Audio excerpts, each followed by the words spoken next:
కడప జిల్లాలో మొదటి పారి జరుగుతున్న మహానాడును విజయవంతం చేసేందుకు సైకిల్ పార్టీ కార్యకర్తలంతా బగ్గనే కట్టబడుతున్నారు. మంగళ, బుధ, గురువారాల్లో జరిగే మహానాడు కోసం అన్ని తీర్ల ఏర్పాట్లు చేస్తున్నారు. మరిగా ఆ ఏర్పాట్లు ఎట్లున్నాయి ఏం కథ అనేది మనం కూడా నజరేసేద్దాం పాండ్రి.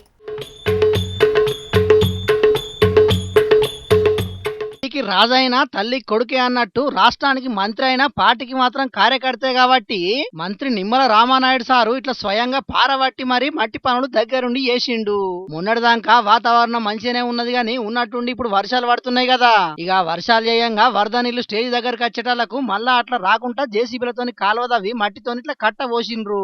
మహానాడు సభా ప్రాంగణ కమిటీకి మంత్రి నిమ్మల సారు కన్వీనర్ ఉన్నాడు కాబట్టి సభ చుట్టుముట్టు ఏం తక్లీఫ్లు కాకుండా చూసుకుంటున్నాడు. ఇక మందికి పనులు ఎప్పుడు కాదు, స్వయంగా పారబట్టి మట్టిని దొబ్బితే కడమలు కూడా ఇంకింత హుషారుతోని పని చేస్తారని ఇట్లా పారబట్టి పని చేసినట్టు ఉన్నాడు. పాపం కొడిసేపు పని చేయంగానే నిమ్మల సారుకు ఆకలైనట్టున్నది. మంచిగా బుక్కడంత బువ్వ తిని మంచినీళ్ళు కూడా దాగిండు. ఇక బువ్వ తిన్నాక పానం అలిష్టైందనో లేకుంటే ఇంకేమైనా తక్లీఫ్ గిట్లు ఉన్నదో తెలియదు గాని ఒక మందు గోలి సుతం వేసుకున్నాడు. మొత్తానికైతే ఈ ఏడు జరిగే మహానాడును బ్రహ్మాండంగా సక్సెస్ చేసి తెలుగుదేశం పార్టీకి తిరుగులేదనిపించుకోవాలని పార్టీ పెద్దలతోనట్టుగా కార్యకర్తలు కూడా హుషారుగా పనిచేస్తున్నారు. దానికోసానికి ఇప్పటికే కొంతమంది కార్యకర్తలు సైకిళ్ల మీద మహానాడు బాట కూడా పడుతున్నారు. ఈ మహానాడుకు 5 లక్షల మంది కార్యకర్తలను తరలించాలని నాయకులు అంచనా వేస్తున్నారు. కాకుంటే వరుణ దేవుడు ఏం చేస్తాడో చూడాలి మరి. అధికారంలో ఉంటే ఓ లెక్క, అధికారంలో లేకుంటే ఇంకో లెక్క. ఎంత పెద్ద లీడర్ అయినా సరే పదవి ఉంటేనే ఆడినన్న ఆటలు, లేకుంటే ఆటల అరటిపండే. అధికారం ఊసిపోయిన పంకపార్టీ లీడర్ల పరిస్థితి ఏపీలో ఇప్పుడు గట్లనే ఉన్నదుల్లా. చేసిన పాపాలు వెంటాడుతున్నాయో లేకుంటే రెచ్చగొట్టి బొక్కలు వేద్దామని సైకిల్ పార్టీలు ప్లాన్లు గిట్లా గీస్తున్నారో ఏమో గానీ ఎగస్ పార్టీ లీడర్లకు పోలీసులకు నడుమ శితం పడతలేదు. ఇప్పుడు మళ్ళేమైంది వెన్నలా అని అంటారా? మీరే చూడండి ముచ్చటేందో. ఇంటి మీద కొట్టడానికి వెళ్తే ఏం మాట్లాడతారండి? ఇంటి మీద కొట్టడానికి వెళ్తే ఏం చేస్తారండి? ఇంటి మీద కొట్టడానికి వెళ్తే ఏం చేస్తారండి? మీరు గొడవలు పడదు, మీరు గొడవలు పడదు, మీరు సిఐ సారు సీదిరి సారు తగ్గపర్ నడిచింది లొల్లి. మీరు గొడవలు పడద్దని సిఐ సారు, లేదు మీరే గొడవలు పడద్దని సీదిరి సారు ఒగల్నొగలు ఏలు చూపెట్టుకుంటా ఓ రేంజ్లు ఇచ్చుకున్నారు వార్నింగ్లు. ఇంతకు గీ లొల్లేంది అనుకుంటాన్రా? వజ్రపు కొత్తూర్లా ఓ పంకపార్టీ అభిమాని ఇచ్చిన ఫిర్యాదును పోలీసులు పట్టించుకోలేదట. గందుకే కాకిలను నిలదీసేతందుకు సీదా స్టేషన్కు పోయిండు సీదిరి సారు. గాన్నే షురువైంది గీ లొల్లి. ఈ నడమ సీదిరి సార్ లోపట ఒకప్పటి ఫైర్ కనబడతలేదని అనుకుంటాను కదా, గందుకేనేమో I'm fire, I'm the fire అన్నట్టే పోలీసుల మీద మస్తు ఫైర్ అయిండు. గంతే ఇక నోర్ముయ్ అనే బదులు పుసుక్కన ఇంకో మాట ఇడిచిపెట్టిండు సిఐ సారు.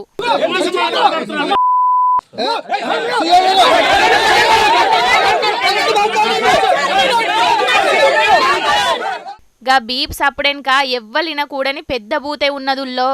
మాజీ మంత్రి సాబును పట్టుకొని పెద్ద మాటే అన్నాడు సిఐ సారు. గందుకే పెంకల పోసిన మక్కల లెక్కల్నే చిటపటలాడుతుండ్రు పంకపాటోళ్ళు. అయితే గీ లొల్లి సల్లారినాక పోలీసులు ఫిర్యాదు తీసుకున్నారట. కానీ అటెన్క కూడా సీదిరి సారు మంట జల్లారలేదు. అయితే సారుకు ఇదేం కొత్త కాదంటున్నారు రాజకీయాలు తెలిసినోళ్ళు. ఇదివరకు పంకపార్టీ అధికారంలో ఉండంగా సీదిరి సారు కూడా ఓ పోలీస్ ఆఫీసర్ను పట్టుకొని పచ్చి బూతులు మాట్లాడిన ముచ్చట్లు యాద్ చేస్తున్నారు. గవన్నీ పోలీసులు మర్చిపోలేదని కామెంట్లు రాసి సోషల్ మీడియాకి ఇడతాన్రు. ఇక మొత్తానికి మనది మంగళవారం మందిది సోమవారం అన్నట్టు అధికారంలో ఉంటే ఓ లెక్క, అధికారం లేకుంటే ఇంకో లెక్క. లీడర్ల తీరే గింత అని అనుకుంటాన్రు గిలొల్లి ఎరుకైన పబ్లిక్కు. ఏమైనా అధికార పార్టీలు ఎగస్ పార్టీలు మంచిగానే ఉంటారు, వాళ్ళకేంది గాని అడకత్తెరలా పోక చెక్క లెక్కన పోలీసులే బదనమైతాన్రు పాపం. ఇంటి మీద కొట్టడానికి వెళ్తే ఏం మాట్లాడతారండి? ఇంటి మీద కొట్టడానికి వెళ్తే ఏం చేస్తారండి? ఇంటి మీద కొట్టడానికి వెళ్తే ఏం చేస్తారండి? మీరు గొడవలు పడదు, మీరు సరస్వతి పుష్కరాలను షాల్ చేసిన యాళ్ళ పెద్దపల్లి ఎంపీ గడ్డం వంశీ ఫోటోలు ఫ్లెక్సీల్లో పెట్టలేదు. ఆయనను విలువలేదని ఎంపీ అనుచరులతోనట్టుగా కొంతమంది దళిత సంఘాల నాయకులు కూడా నిరసన చేసిండ్రు కదా. ఇక ఇన్ని రోజులు దాని మీద అటు ఎమ్మెల్యే వివేక్ వెంకటస్వామి, ఎంపీ గడ్డం వంశీ మాట్లాడలేదు. కాకుంటే ఇలా సరస్వతి పుష్కరతానం చేసిన ఎంపీ వంశన్న ఇగో గిట్ల మాట్లాడిండు. సరస్వతి పుష్కరాలకు పిలవకపోయేటాళ్లకు పాపం వంశన్న మస్తుగా బాధపడ్డట్టున్నాడు. గందుకే ఇన్ని దినాలు పుష్కరతానం చేయనికి రాలేగాని ఇయాల ఆఖరి రోజు కాబట్టి పుష్కరతానం చేసి గిట్ల మాట్లాడిండు. డబ్బు కంటే కులంకే ఎక్కువ ఇలువ ఇత్తరనే ముచ్చట పుష్కరాలు చేయంగానే తెలిసొచ్చిందన్న ఎంపీ వంశన్న హక్కుల కోసానికి పోరాటం చేసిన దళిత సంఘాల నాయకులకు ధన్యవాదాలు చెప్పిండు. మన రాజ్యాంగంలో article 14 equality to everybody, article 15B and article 17 untouchability against, ఇంకా రిలీజియస్ ప్లేసెస్ లో అందరికీ హక్కులు ఉన్నాయని చెప్పి ఈ సందర్భంగా మళ్ళొకసారి గుర్తు చేస్తూ, ఇక పక్కపొంటి మంత్రి సీతక్క ఉన్నా గాని వంశన్న మాటలకు మాత్రం కుయ్యమని కూడా అనలేదు. మొత్తానికైతే సంత పార్టీ సర్కారు పెద్దలకు ఏర్పడకుంటేనే సురుకులు పెట్టినట్టు చేసిండు.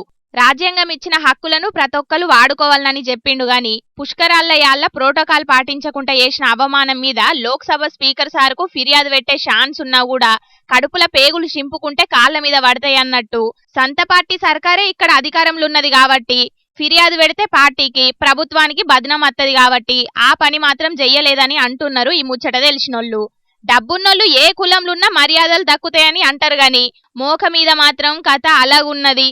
పెద్దపల్లి ఎంపీ కుటుంబం దేశంలోనే పేరు పోయిన దళిత కుటుంబం. మీదికెంచి తండ్రి ఎమ్మెల్యే, కొడుకు ఎంపీగున్నారు. అసొంటిది వాళ్ల కుటుంబానికే అవమానం జరిగితే ఇక మామూలు జనాల పరిస్థితి ఏందని ప్రశ్నిస్తున్నారు కొందరు కామన్ పబ్లిక్ కు. చూడాలే మరి దీని మీద సర్కారు పెద్దలు ఏం మాట్లాడతారో.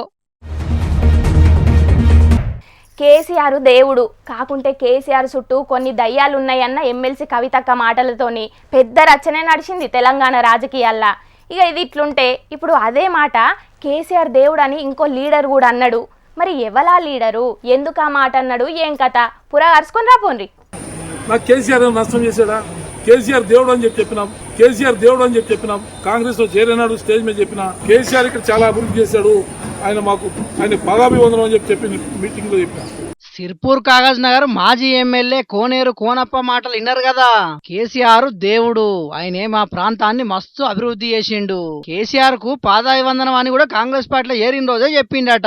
కేసీఆర్ తోని కేసీఆర్ కుటుంబంతోని నాకేం ఇబ్బంది కాలేదు, కాకుంటే నన్ను తిట్టిన మనిషిని పార్టీలో చేర్చుకున్నారు కాబట్టి కారు పార్టీకి రాజీనామా చేసిందని చెప్పుకొచ్చిండు. 2014లో ఏనుగు పార్టీకించి ఎమ్మెల్యే గెలిచి కారు పార్టీలో షరీకైన కోనప్ప సారు 2018లో కారు పార్టీకించి మల్లోపారి ఎమ్మెల్యే గెలిచిండు. కాకుంటే మొన్నటి ఎన్నికల్లో కారు పార్టీ తరఫున ఎమ్మెల్యే గెలవలేదు. ఇక సిర్పూర్ కాజునార్కించి ఏనుగు గుర్తు పార్టీ తరఫున పోటీ చేసిన RS Praveen Kumar sir MP ఎన్నికలకు ముందుగా కారు పార్టీలో చేరికయ్యేటాలకు కారు పార్టీలున్న కోనప్ప సారు చేతి పార్టీ తీర్థం తీసుకున్నాడు. ఇక ఎంపీ ఎన్నికలైనాక కోనప్ప సారును ఎవ్వరు పట్టించుకోకపోవట్లా మొన్నట్లో జరిగిన పట్టభద్రుల ఎమ్మెల్సీ ఎన్నికల్లో బీఎస్పీ తరఫున పోటీ చేసిన ప్రసన్న హరికృష్ణకు మద్దతు చేసిండు. ఇక అప్పటి సంది చేతి పార్టీతోనే అంటి ముట్టనట్టే ఉంటున్నాడు.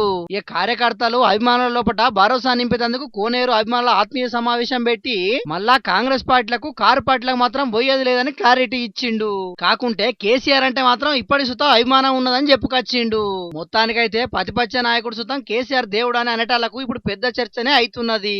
చూడాలి మరి తెలంగాణ రాజకీయాలు రేపట్ల ఎట్లా మారుతాయో ఏందో అంటున్నారు కోనేరు కోనప్ప మాటలు విన్న కొంతమంది రాజకీయ విశ్లేషకులు.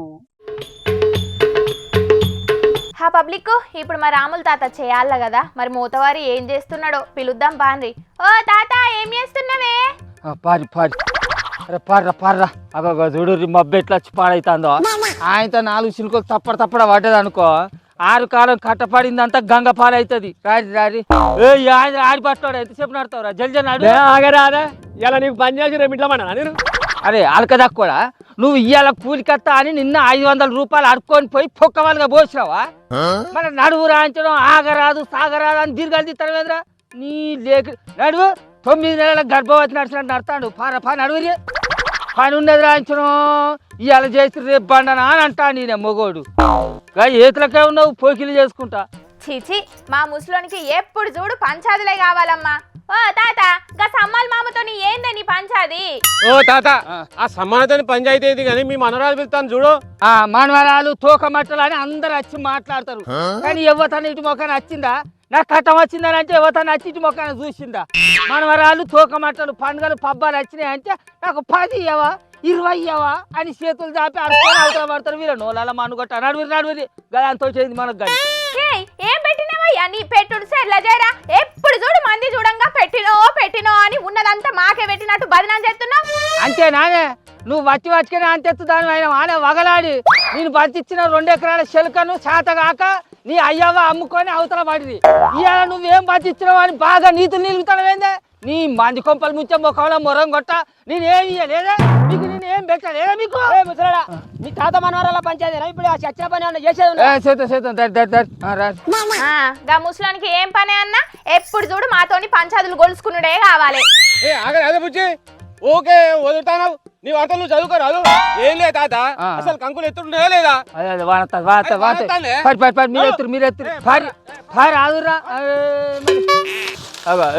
ఓ లేకిడి పాడుకావు అరే నేను దాంతో పంచాయతీ కొలుసుకుంటా అంటే ఇనుకుంటా నిలబడి ఇక్కడ ఉంటాను వారా వాళ్ళందరూ పోతే నువ్వు పోయి చేయాల్సిన పని చేయవారా 500 రూపాయలు తీసుకొని ఇక్కడ నిలబడి ఒక్క తనదంతా నీ లేకి ఎర్రురా ఎర్రి త్వరగా ఎత్తురా కుప్పలు ఎత్తి కుప్పల మీద పోయిర్రా. అయినా ఇవాళ వార్త తీసుకొచ్చేది విడిచిపెట్టి గా కంకులు ఎత్తుకుంటుంటేనే జీతం వస్తుంది అనుకుంటున్నావా నువ్వు? అరే వడ్లన్నీ వాగులలో కొట్టుకపోతాయి మక్కలన్నీ మొలకలు వచ్చి నాశనం అవుతాయి మా తండ్రి మేము ఉంటే నీకు వార్తలు కావాల్సి వచ్చినా అయినా మా రైతుల కట్టాలు నీకు వార్తలు లెక్క కానత్తలేదా అని సర్కారుకు తెలిసేదాకా మా కట్టాలన్నీ వార్తలలో చెప్తే అవుతుందా నీకు నీరు కన్నదానా?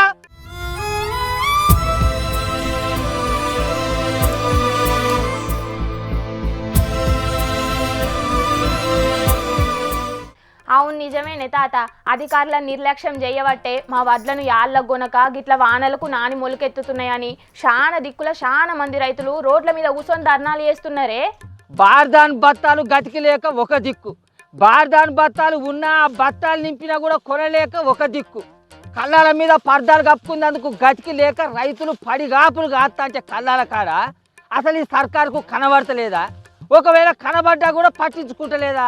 ఎందుకు ఈ నడవ ఓట్లేం లేవు కదా వాళ్ళతో మనకేం పని అని అనుకుంటారా? ఏంది ఇటువంటి వార్తలు మీరు చెప్పరానే?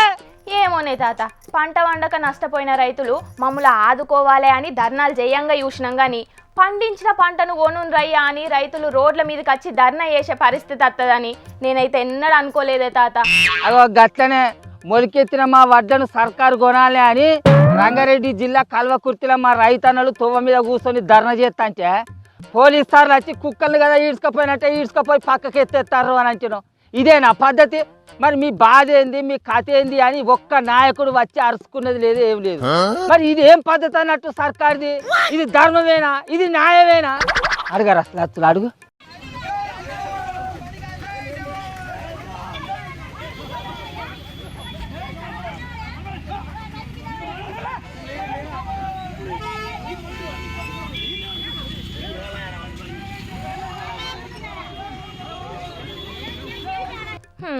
సర్కారుకు గంత సోయే ఉంటే రైతులు తొవ్వ మీదకి వచ్చి ధర్నాలు చేయాల్సిన అవసరం ఏమొచ్చినాయి తాత? అట్లాని ఎవరన్నా మాట్లాడితే అధికార పార్టీ నాయకులు ఇది ప్రతిపక్ష పోలు చేస్తున్న కుట్ర అని అనబట్టిది. ఓరిత్తా, ఈ ధర్నాలు చేసుడు ప్రతిపక్ష పోలు చేస్తున్న కుట్ర అయితే ఆ కళ్ళాలలో నానుతున్న వడ్లు అబద్ధం ఆనే, మొలకెత్తిన మొలకలు అబద్ధం ఆనే, రోడ్ల మీద కూర్చొని ధర్నా చేస్తున్న మా రైతులు అబద్ధం ఆనే, ఏది అబద్ధమే? అయినా ఈ సర్కారుల మీద మాకు ఎన్నడూ నమ్మకం లేదే తల్లి, అందుకే మా కట్ట మీద మేము చేసుకుంటున్నాం. కానీ సరే నీ కళా వార్తలు నువ్వు చదువుకో. ఇక భద్రు ఏంద్రా నువ్వు ఒక్కనే మోస్తాను, వాడు సమ్మాలు కాడేడి? ఇంకెక్కడి సమ్మాలు కాడే, నువ్వు ఇచ్చిన పైసలతో మొత్తం రాయిండు మంచిగా ఆ షర్ట్ కింద పన్నాడు. ఓ విన్ను వచ్చా మన్ను కొట్ట, మీరు అయితే జల్ది కానీ నేను వాడిని తీసుకొస్తా. వరి సమ్మాలి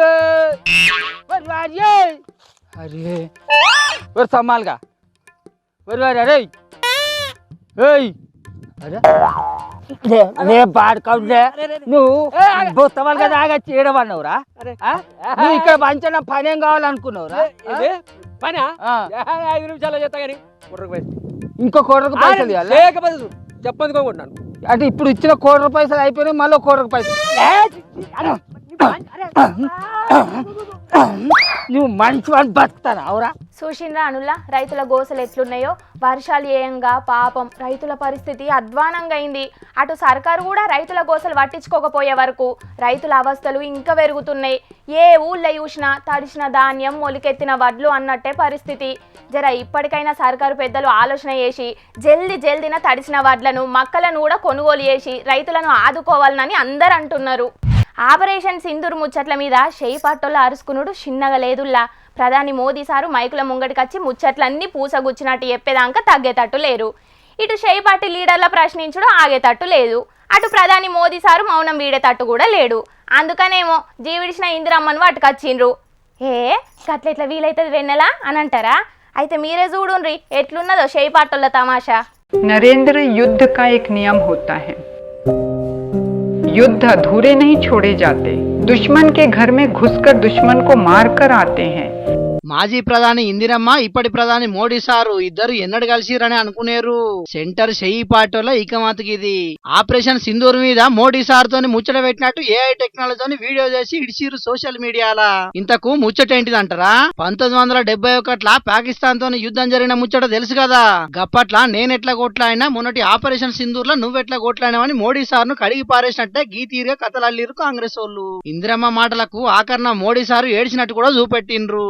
तुमने जंग अधूरी छोड़ दी, युद्ध अधूरे छोड़ने से फौज और देश का मनोबल टूटता है नरेंद्र। तुम रुक गए नरेंद्र, रुकना नहीं था, झुकना नहीं था। ఇక చెయ్యి పార్టీ గింతకు తెగించినాక చరిత్ర తెలిసిన వాళ్ళు పువ్వు పార్టీ వాళ్ళు ఊకుంటారా? కామెంట్లు పెట్టి ఖతర్నాక్ గా అరుచుకున్నారు. పాకిస్తాన్ తోని 1971 జరిగిన యుద్ధంలో 93,000 మంది పాకిస్తాన్ సైనికులు మన చేతికి చిక్కిండ్రట. అసొంటాల్లా దేశం బాగోరే లీడర్ అంటే ఏం చేయనుండే? మీ సైనికులను ఇడిచిపెడతాం గాని పీఓకేను ఖాళీ చేయమని చెప్పేది ఉండేనా లేదా? అవు కదా. కానీ గంత మంచి ఛాన్స్ ను వాడుకోలేదట ఇందిరమ్మ. ఉత్త పుణ్యానికి వాళ్ళందరినీ ఇడిచిపెట్టిందట. ఇదే ముచ్చటను కామెంట్లలో రాసి ఇందిరమ్మ ఐరన్ లేడీ ఎట్లయితే క్వశ్చన్ చేస్తున్నారు పబ్లిక్. ఏ కొందరేమో నాదికే తప్పున్నది మనవడా అని ఇందిరమ్మ రాహుల్ సార్ తోటి జోలి చెప్పినట్టు ఉల్టా వీడియో చేసి పెట్టిండ్రు. మొత్తానికి అటు పువ్వు పార్టీ అభిమానులు ఇటు చెయ్యి పార్టీ అభిమానులు మా లీడర్లు గొప్ప అంటే మా లీడర్లు గొప్ప అన్నట్టు కామెంట్లు చేస్తున్నారు. ఇంకొందరేమో ఇద్దరు గొప్ప అన్నట్టు చెప్తుంటే కడమోళ్ళేమో మోడీ సార్కే జిందాబాద్లు కొడుతున్నారు. మరి మన జోర్దార్ వార్తలు ఇన్నోళ్ళు ఏమంటారో చూడాలే.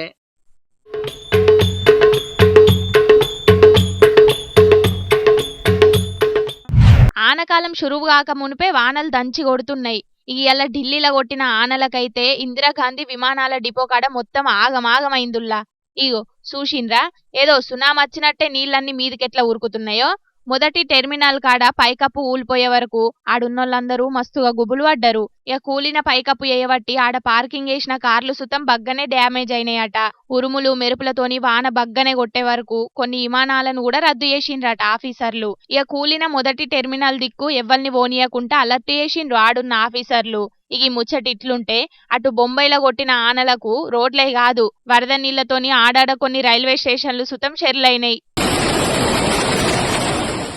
చూస్తున్నారు కదా, రైలు ప్లాట్ఫామ్ మీదకొచ్చి నిలబడ్డదా లేకపోతే షెర్లకు గిట్లా పోయి ఆగిందా అన్నట్టే ఎట్లున్నాయో స్టేషన్ల నీళ్ళన్నీ. బొంబాయి వర్లీ సబ్వే స్టేషన్ కాడొచ్చిన వరద నీళ్లకు ఆడున్న ప్లాట్ఫామ్ మొత్తం మునిగిపోయింది. ఇక దిగిపోయే స్టేషన్ వచ్చిన సుతం వరద నీళ్లకు బుగులు పడి రైళ్లనే ఉన్నారు చాలా మంది. ఇక ఇన్నే కాదు, అటు నైరుతి ఋతుపవనాల ప్రభావంతోని కేరళ, తమిళనాడు, కర్ణాటక రాష్ట్రాల సుతం వానలు బగ్గనే దంచి కొడుతున్నాయి. అయితే గిప్పుడే వానలు గిట్లున్నాయంటే ముంగట కొట్టే వానలకైతే రోడ్ల మీద పోవాలన్నా పడవలేసుకొని పోవాలే కావచ్చని అంటున్నారు గీ వానల ముచ్చట చూసిన చాలా మంది పబ్లిక్. చూసిండ్రా అనుల్లా, పండుగల నాడు ఇంటికి పోయే పబ్లిక్ తోని టోల్ గేట్ కాడ లైన్లు కట్టినట్టే గీడున్న బస్సులు ఎట్లా లైన్లు కట్టినాయో. గద్వాల జిల్లా పుల్లూరు టోల్ గేట్ కాడ టోల్ ఫీజు కట్టలేదని గీ ఆర్టీసీ బస్సులను మొత్తం ఆగబట్టిండ్రట ఆడున్నోళ్ళు. అయినా బస్సులకు ఫాస్టాగ్ ఉండంగా టోల్ ఫీజు ఏందని అనబోతున్నారా? అయితే బస్సుకు ఫాస్టాగ్ ఉన్నది నిజమే గాని అందులో రీఛార్జ్ అయిపోయిందట. మళ్ళా 1 కాదు 2 కాదు, గద్వాల్ డిపో బస్సులకు మొత్తం ఫాస్టాగ్ రీఛార్జ్ అయిపోయిందట. ఫాస్టాగ్ ల పైసలు లేకపోయే వరకు టోల్ గేట్ కించి బస్సులను ఓనియలేదు ఆడున్నోళ్ళు. ఇక 2 దిక్కులు ఆగిపోయిన గద్వాల డిపో బస్సులతోని బగ్గనే ట్రాఫిక్ జామ్ అయిందట. ఏమయ్యా మేము జల్దిన పోయే పనున్నది, ఇంకెంతసేపు ఆపుతారని బస్సోళ్లను అడిగితే ఫాస్టాగ్ లా పైసలు అయిపోయినాయి, రీఛార్జ్ చేయాలే, ఎంతసేపు అవుతుందో తెలియదు, ఉంటే ఉండుండ్రి లేకపోతే లేదని ఉల్టా పబ్లిక్ మీదకే గరమైందట అందులున్న కండక్టర్లు డ్రైవర్లు. ఇక పోతది కావచ్చు ఆగబోతది కావచ్చు అని గంట మీదనే వెయిటింగ్ చేసిండ్రట చాలా మంది ప్రయాణికులు. ఆయన సుతం బస్సులు కదలలేదట. ఇక చేసేదేం లేక కొందరు బస్సు దిగిపోయి వేరే ప్రైవేటు బండ్లను మాట్లాడుకొని పోయిండ్రట. మరిగా ప్రయాణికులంటే గద్వాల్ డిపో ఆఫీసర్లకు లెక్కలేదో లేకపోతే ఏందో గాని గిదిప్పుడే తొలుసురు కాదు, అది వరకు కూడా గిట్లనే చేసిండ్రు. టోల్ గేట్ కాడ గంట మీద నిలబడ్డ సుతం ఫాస్టాగ్లు రీఛార్జ్ చేయకుండా నిర్లక్ష్యం చేసి ప్యాసింజర్లను తిప్పలు పెట్టిండ్రు అక్కడి అధికారులు. దీనికి కారణమైనోళ్ల మీద సర్కారోళ్ళు యాక్షన్ తీసుకోవాలని డిమాండ్ చేసిండ్రు ప్రయాణికులు. పేరుకేమో ఫ్రీ బస్సులని చెప్పి సర్కారోళ్ళు బగ్గనే గొప్పలు చెప్పుకుంటున్నారు. ఇటు చూస్తేనైతే ఆడాడ ఆర్టీసోళ్ళు ఫాస్టాగ్ రీఛార్జులు సుతం చక్కగా చేసుకోక తిప్పలు పెడుతున్నారు. ఏం ప్రజాపాలనో ఏందో మరి అని బస్సుల ప్రయాణం చేస్తున్న ప్రయాణికులు గరమైతున్నారు.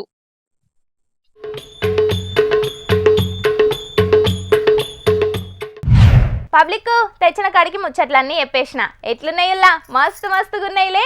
ఇక ఇవుల్లా తాజా పంట సమర్పించు ఎల్టీ జోర్దార్ వార్తలు. మళ్ళొచ్చే జోర్దార్ వార్తలల్లా మస్తు జోర్దార్గా అందరం కలుసుకుందాం. అప్పటిదాకా చూస్తూనే ఉండుండ్రి హెచ్ఎం టీవీ. అట్లనే ఇంకిన్ని మంచి మంచి వార్తల కోసం హెచ్ఎం టీవీ యూట్యూబ్ ఛానల్ను తప్పకుండా సబ్స్క్రైబ్ చేసుకోండి. ఇసొంటి ముచ్చట్లు ఆడ మస్తుగుంటాయిల్లా. అన్ని ముచ్చట్లు మీ దాకా చేరాలంటే తప్పకుండా గంట కొట్టుండ్రి, లైక్ చేయండి. ఈ ముచ్చట్లను మీ దోస్తులందరికీ షేర్ చేయండి. ఏమంటున్నాం? సరే మరి ఉంటా. టాటా, నమస్తే.